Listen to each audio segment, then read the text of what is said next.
Assalamualaikum warahmatullahi wabarakatuh. Aduh, terima kasih, semoga ya Allah yang menjawab salam saya cepat naik haji. Amin. Assalamualaikum teman-teman, balik lagi dengan Tia jalan-jalan. Teman-teman, kali ini Tia sedang naik mobil bandros yang ada di kota Bandung. Mobil bandros ini berkeliling di sekitaran kota Bandung sambil ada pemandunya di depan. Yuk ikuti perjalanan saya berkeliling kota Bandung dengan mobil bandros. Yaitu Sampurasun. Alhamdulillah. Yang di depan dari mana ini? Andir, orang Andir. Ini dari mana Ibu? Orang Garut. Yang tengah dari mana? Purwakarta. Jawa Tengahnya mana, Mbak? Purwakarta. Purwakarta. Terima kasih banyak. Jadi kalau saya bilang Sampurasun ini ada artinya, yaitu dari kata Sampuraning Isun. Artinya saya mohon izin Naik bandros mulai berjalan. dan mohon maaf sebelumnya, sebelum saya memperkenalkan diri, mohon maaf kalau misalkan kami mencari dari alternatif dan kami tidak macet karena kondisinya 2 hari Sabtu dan Minggu ini akan selalu penuh dengan kondisi seperti ini. Kenapa? Karena ada Asia Afrika Market sampai besok. Jadi kami jalannya tidak sesuai dengan biasa dilakukan atau benar-benar tutup. Ya, mohon izin sebelumnya ya, saya sudah menginformasikannya. Dan perkenalkan nama saya 115. Siapa saya itu? Iis. Benar. Orang Sunda mah gampang nggak kasih nama. 115. Iis. Ya. Kemudian 11 meter apa Bu? Iim. Jadi nama saya Teh Iis. Saya tidak sendirian. Ada Kang Waam. Kita akan jalan-jalan pakai banget. Sebetulnya di Garut juga ada Sonagang. Ya, kalau di Purwakarta apa ya? Kayaknya di Purwakarta juga ada kalau tidak salah ya. Ciamis, Gatrik, Tasik, yaitu Mulisik, ya, Muling Kota Tasik. Ya, dan Bandung adalah bandros. Adakah yang tahu singkatan dari bandros yang kita naiki ini? Bandung Tour on Bus. Kita turunnya pakai bus, bukan pakai odong. Tapi bandros sendiri adalah makanan. Kalau orang Bandung sering makan bandros, tapi rata-rata mereka tahu nggak singkatan dari bandros apa? Karena orang Sunda kalau ngasih nama makanan itu selalu singkat-singkat. Cilok, acinya di apa Bu? Dicolok. Cireng apa Bu? Acinya digoreng. Cibai, acinya ngambai. Cilung, acinya digulung. Cuangki, cari uang jalan kaki. Cimul, acinya digumur. Sekarang bandros apa Bu? Mana? Yang bisa jawab akan saya berikan Anda turunnya duluan. Ayo Bu, apa sih kata dari bandros Bu sebagai makanan Bu? Bandros, banjur, ngajo rojo, pokoknya diberi nama bandros. Nah ini orang Sunda asli nama teh gak gampang-gampang. Gak susah-susah, langsung dibuat sesuai dengan bagaimana cara membuatnya. Dan seperti dulu kan awal launching bandros ini ada yang tingkat. Tapi kalau sekarang tidak boleh lagi karena kondisi Bandung masih banyak komunikasi telepon. Maka dibuatlah yang baru namanya platform bandros tuner karena warnanya warna-warni kayak permen. Ibu coba perhatikan sebelah kiri kita. Ini alun-alun Bandung. Ada yang aneh nggak dengan alun-alun ini? Biasanya di alun-alun selalu ada apa Bu? Masjid ada, pendopo ada, lapangan ada, tapi kemana pohon beringinnya? Gak ada ya, betul. Jadi sebetulnya secara filosofi kerajaan Mataram ini sebenarnya sudah tidak cocok lagi menjadi alun-alun. Dan alun-alun mah lapangan luas, tidak boleh ada basementnya. Dulu tahun 40-an ada pohon beringinnya, tapi ditebang. Nah jadi inilah alun-alun Bandung. Karena kondisinya kota memerlukan tempat parkir, maka dibuatkanlah basement di bawah. Ya Bu. Nah sekarang kita akan lewat. Makin ramai di festivalnya. Sudah lihat festivalnya kok ini Bu?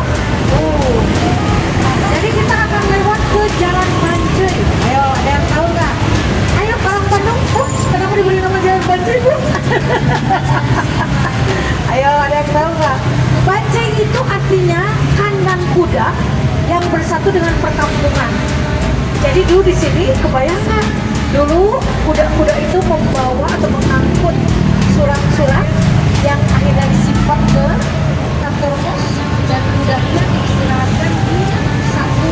Teman-teman, di video ini mungkin saya tidak begitu banyak berbicara karena sudah ada pemandu wisatanya berbicara tentang Kota Bandung. Dia menerangkan sesuai gedung-gedung atau jalan-jalan yang sedang dilewati oleh mobil bandros. Semua orang datang ke Bandung. Yuk saksikan saja ya sampai habis, Asia Afrika dan teman-teman. jalan belakang. Beginilah kemacetan yang terjadi di Kota Bandung.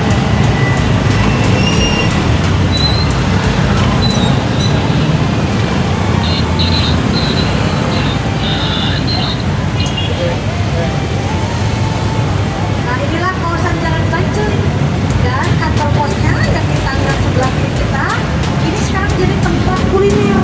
Kalau tidak salah di Garut ada gula padi ya, betul. Sekarang gula padi cuma tidak ada di Garut, tapi pindah juga ke Bandung di sini. Donatnya enak banget ya Bu. Oh, bagaimana kalau kita turun ada orang Garut ke traktir kita? Ya, jadi ini adalah sekarang bukan cuma kantor pos saja, tapi jadi tempat kuliner juga di sini. Ya, nah bangunannya saja masih tetap bangunan lama. Cuman mungkin kalau dulu kantor posnya terlalu besar, sayang juga. Akhirnya sekarang dibuat sebagai untuk tempat kuliner.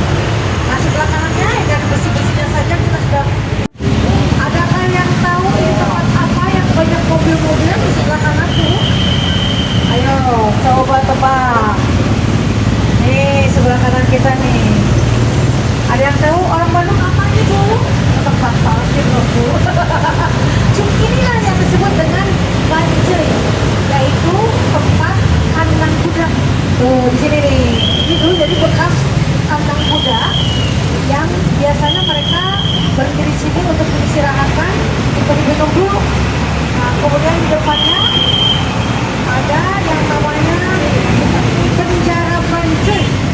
Kalau Teis cerita penjara Bancoy, Teis penjara Bancoy itu penjara untuk siapa sih? Untuk yang punya atau hukuman buat orang-orang yang hukumannya kurang dari 1 tahun. Mau apa seperti maling ayam, copet. Nah, dimasukkannya di situ. Tapi kenapa Soekarno dimasukkan ke sana Teis? Karena Soekarno dianggap membahayakan pemerintahan Hindia Belanda. Maka Soekarno disatukanlah dengan penjahat kelas bawah. Kalau akang-akang masuk ke dalam bisa melihat kamarnya kecil di penjara. Dari mana dia hidup? Yaitu dari hasil buat apa namanya kanyaman atau manik-manik, ya. Kemudian bedak sari pohaci, bikin jamu. Tapi dia tidak pernah mundur untuk kemerdekaan Indonesia. Makanya Soekarno tahun 45 datang lagi ke Bandung. Apa sih namanya Jalan Braga Teis? Braga ini diambil dalam bahasa Sunda dari kata ngabaraga atau ngagaya, di mana dulu orang Belanda kalau lewat ke Jalan Braga seperti orang sedang fashion show. Jadi jalannya tuh loba gaya, berlenggak-lenggok, memperlihatkan status mereka, siapa mereka, dan kita menyebutnya ngabaraga atau ngagaya. Kalau sekarang Jalan Braga ABC disebut ditutup. kawasan Gisel, gila selfie. Kenapa? Karena banyak yang datang ke Braga pasti mau Gisel, mau foto-foto. Dulu kopi aroma, belum ke Bandung, kalau oleh-olehnya belum beli kopi aroma nih. Sebelah kiri ada kopi aroma. Nah, sebelah kiri nih, tuh banyak orang sedang antri beli kopi. Nih, kopi aroma. Nah ini, tuh antri, kelihatan? Beli kopi aroma, karena kopi aroma itu berbeda dengan kopi yang lain. Jadi biasanya dia disimpan di dalam karungnya itu 10 sampai 8 sampai 10 tahun. Kemudian di roasting, rasanya jangan ditanya, enak pastinya ya. Nah ini kopi aroma tuh. Di samping bangunannya juga yang memang bangunan dari sini masih hangat karena baru diproses tuh, ya. Nah, kita teruskan lagi. Teman-teman, ini kita sedang melewati Jalan Laswi dan kemudian ke Jalan Piadeg, melewati di bawah jembatan kereta api Piadeg, dan sebelah kanan adalah Sungai Cikapundung. Teman-teman, yuk ikuti terus perjalanan saya. Inilah gedung Indonesia Membuka. Sebelah kiri nih. Soekarno diadili. Ya, kenapa Soekarno diadili? Karena Soekarno dianggap membahayakan pemerintahnya Hindia Belanda, kemudian dia diadili dan di sanalah dia harusnya 4 tahun di penjara, akhirnya berdiri 2 tahun saja. Makanya kenapa jalan ini namanya Perintis Kemerdekaan. Balai kotanya Kota Bandung. Disinilah tempat kemarin TII selama 5 tahun bekerja jadi wali kota, terkadang sampai jadi wali kota. Jadi saya serahkan saja jabatan saya kepada Pak Farhan. Nah, ini salah satu tempat biasanya para atau bukan Pak tapi wali kota bekerja. Orang Bandung menyebut kawasan ini atau tempat ini dengan sebutan yaitu Gedung Papak. Kenapa dipanggil Gedung Papak? Karena di sini tempat dulu gudang kopi, tempat petak kopi. Orang Bandung gampang kasih namanya Gedung Papak karena tempat pengemakan di sebelah kanan sini. Ya, sebelah kanan sini ini ada bangunan lamanya.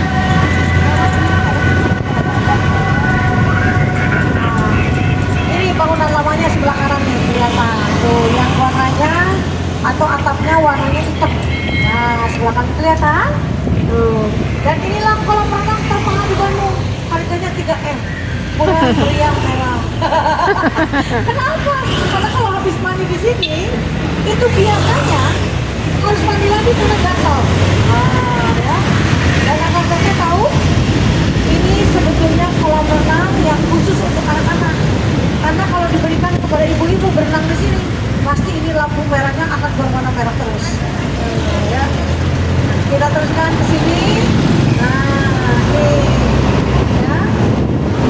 Ini adalah titik atau kawasan militernya orang Bandung. Di depan ada tempat dinasnya Pangdam Siliwangi. Pangdam Siliwangi, ya. Nah, jadi Bapak Pangdam Siliwangi itu kerjanya di sini. Dan di depan itu ada Taman Maluku. Tahun 70-an banyak yang siangnya namanya Dewa, malamnya jadi Dewi. Ternyata barangkali ada yang punya pengalaman dikejar oleh Dewi dengan kekuatan dewa. Pas lompat bajunya dising-singkan, langsung lari dengan kekuatan dewa. Ini sebelah kiri sini nih, Taman Maluku namanya ya. Nah, ini kawasan sebelah sini tidak terlalu macet ya. Dan nanti di depan sebelah kanan ini ada gedung Yardbeurs. Yardbeurs ini adalah tempat kegiatan pasar malam orang-orang Belanda. Ibu-ibu, kalau kita ke sini mohon jangan lihat patung yang di atas.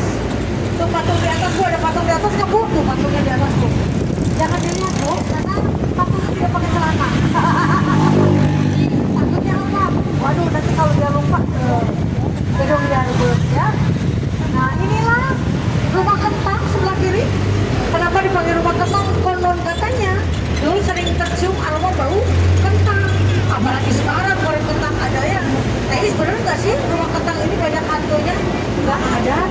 Kenapa dipanggil rumah kentang? Karena memang kami mencium aroma bau kentang, tapi bukan dari hantu, dari tanaman yang tumbuh di sana mengeluarkan aroma seperti bau kentang. Jadi sekarang akan teteh kalau lewat rumah kentang jangan takut, karena hantu kentangnya sudah dikukus, dibobok jadi perkedel sekarang ya. Jadi tidak usah takut lagi ya. Nah, sekarang ke sini disebutlah di sini satu cerita SMA 5, SMA 3. Ayo, SMA 5 dan 3 ceritanya apa, Bu? Hantu Nancy atau noni-noni Belanda. SMA 3 terkenal dengan cerita apa, Bu?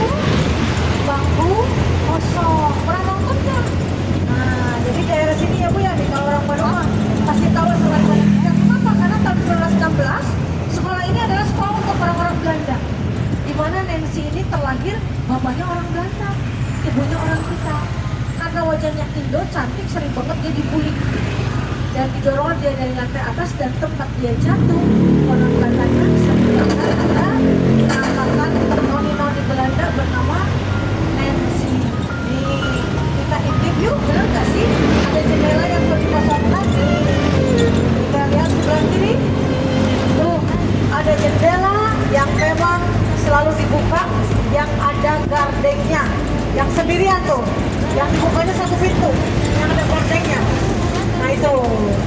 Jadi itu siang malam selalu diberikan terbuka. Kalau akang memang mau ketemu Nancy gampang. Silahkan muter reservoir 3 putaran. Saya main pusing, maka dalam kepusingan melihat bayangan Nancy itu. Jadi harus pusing dulu ternyata ya. Nah, teman-teman, demikianlah saya berkeliling kota Bandung dengan memakai mobil bandros. Teman-teman, terima kasih karena sudah menonton sampai habis. Jangan lupa like, komen, subscribe jika teman-teman suka dengan video ini dan share juga. Wassalamualaikum warahmatullahi wabarakatuh.